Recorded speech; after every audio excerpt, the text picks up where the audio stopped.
Şarkı Türkistan. Şarkı Türkistan. Cumhuriyet günümüz.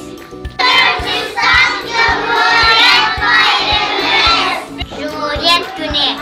Milletimizin ismi neyme?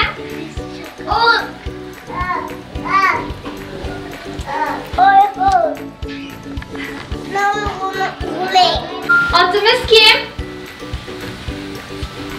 Tutuk bırakan. Gayemiz neyme? Allah rızası. Dinimiz neyme?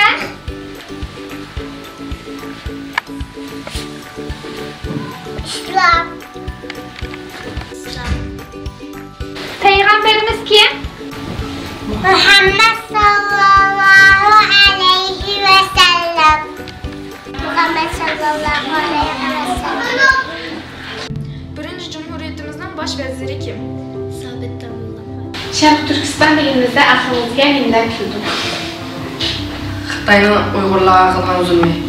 Altın. Dinimiz. Benim tanrıcığı. Rahman. Uyghur milletimiz. Derya. Gelecekteki hayaliniz neme? Gelecekteki hayalim Şarkı Türkistan Cumhuriyeti'ni Xitay zulmünden kurtulduruş ve gelecekteki Şarkı Türkistan Cumhuriyeti'nin reisi oluş. Çoğun olup, mücahit olup, vatanımızı feth kılış. Kahramanlarımızdan kimni ölgü ilvatsız? Ben Dili Təpiq ve Ayxan anne çünkü ulardaki mektep içip ballarını terbiyeleştirip kalayım. Ataklı kahramanlarımızdan şunu sanap verelemsiz. Memti ili efendim, yette kızlarım, Sabir Damullam, Nuzgum. Şarkı Türkistan'ın bayrağı kanda?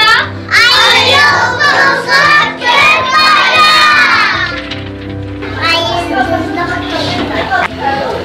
Ay yolumuzda Türk bayrağı.